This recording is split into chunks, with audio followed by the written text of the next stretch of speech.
On this episode of Serendipity Bus Life, I finally got my hitch all fixed up.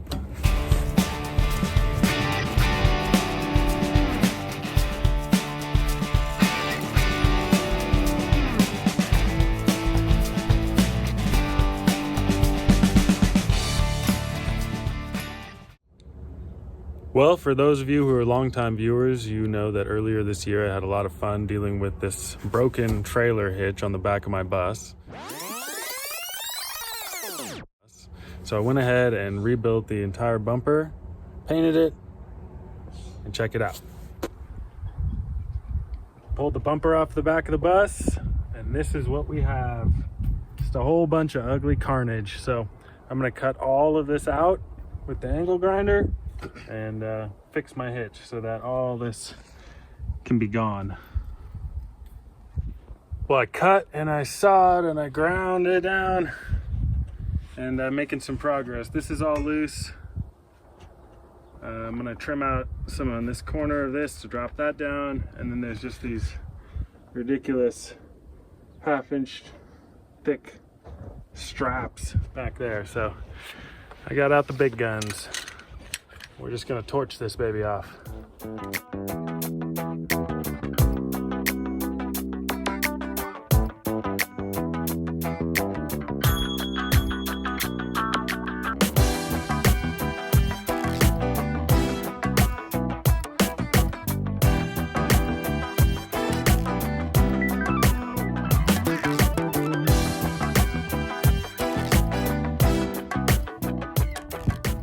Well, that's always exciting. A little playing with fire.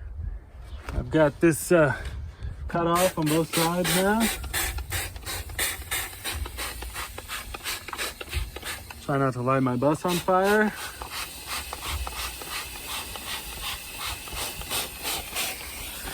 And a little more cutting. It'll be off of there.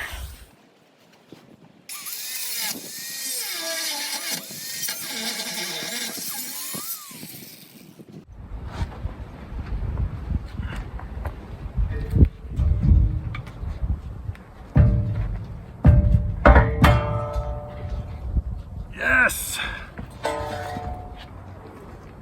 Out with the old junk. This is ridiculous. It's so heavy and over-engineered in all the wrong spots. You can really see from here what I'm talking about when it's broken. So that's basically level, and then the hitch is down at an angle. It's because this beam is actually broken. So it got worse when I took it off, but that was the problem that I thought, okay, if that happens on the road, this thing might just fall off of there. Avoided that though. It's a lot of space under there. Figure I can have some tanks eventually for some fresh and gray water. Maybe off to the sides, I'm not sure. But right now, I could just put the bumper back on, right back where it was after having now removed everything that was horrible. But I wouldn't have a trailer hitch. So I think I'm gonna try to engineer a trailer hitch into the rear bumper because it's really strong already. And then that'll just basically be a bolt-on application, just like most trailer hitches are anyway. So trouble is the bumper is really, really heavy. So it's gonna be tricky to choreograph fitting that on there. Well, it's 2 days later. It was kind of rainy, but I spent 2 days just working hard, cutting, welding, grinding. And I've got a brand new bumper. I mean, it's the same old bumper, but I've got a brand new hitch. So I'm in the process of bolting this baby back on after modifying it so that it's got this hitch structure built into it. It's gonna be way stronger than before, and I won't have to worry about it falling off. One of the main things that I was trying to accomplish with this was to keep it simple, but then also make it so that later I can stretch this thing out. So if I want to add like a step back here on the back, I can make the bumper wider and add a box in here. And essentially the bumper is self-contained with that hitch now. So get it mounted up, get my motorcycle rack on there, and see if that's gonna work.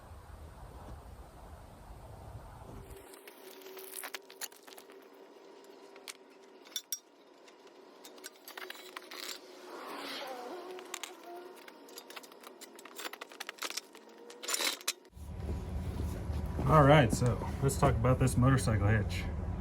This is a homemade unit that fits right into the hitch of the back of the bus here.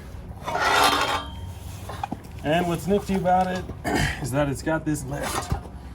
So, if I can do it.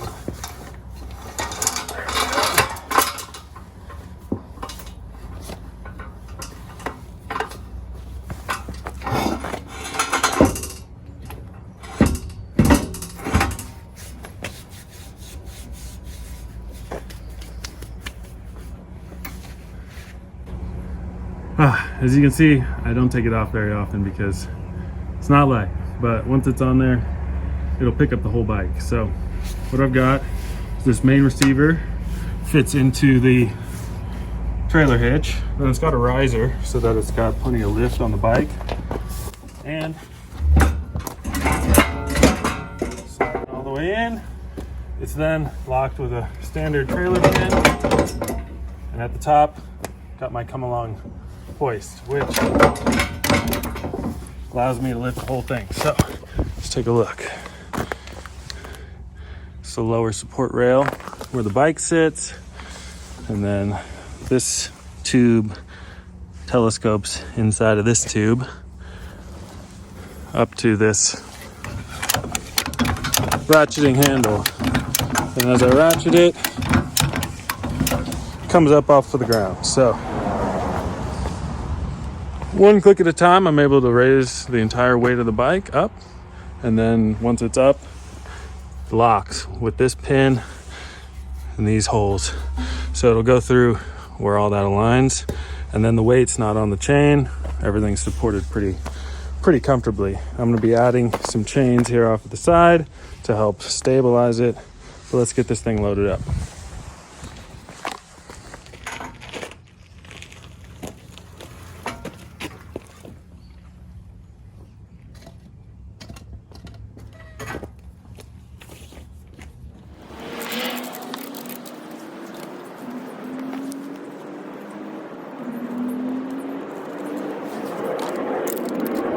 So I'm going to start ratcheting those down, and as you can see, they've got the soft shackle built in, which allows the strap to go around the bike, and then it's clipped on itself. And now as I crank this down, it'll balance it out and it'll start to take the weight off of the kickstand. And that brings us to this block. Now this I custom made to fit right in here. There we go. Now that rests up against the fork to the tire, so I'm not going to compress the front suspension all the way, giving it a lot better stability for going down bumpy roads.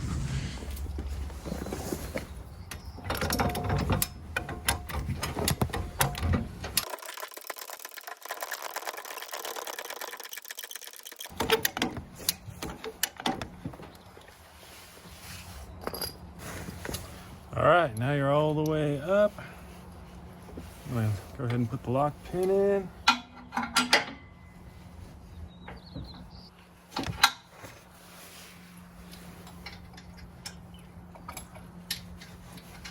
All right, now the weight of everything is resting on that thick bolt, and it's not gonna slip out. And the chain is just hanging here. So I usually lock it down.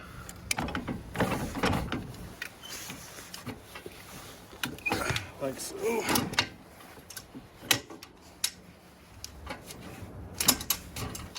Kind of just contains everything. Now let's talk about how I hook it to the bus the rest of the way.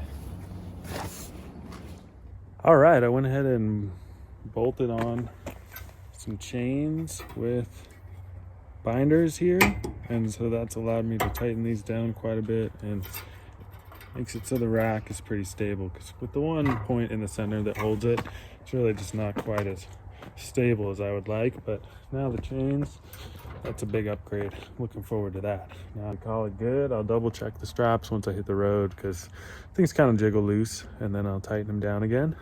And the other thing I added were some brake lights here off the back. So because they're mostly blocked by the motorcycle, I've now got some LED strips that light up, and that's going to be perfect for when I'm driving. It can really be seen and have some good visibility. I can't really express how awesome it is to be able to have the motorcycle on the back of the bus. The bus is kind of slow and tedious to get around, but the motorcycle is the complete opposite. I can hop on there and cruise to some amazing places on back roads that I would never want to take the bus.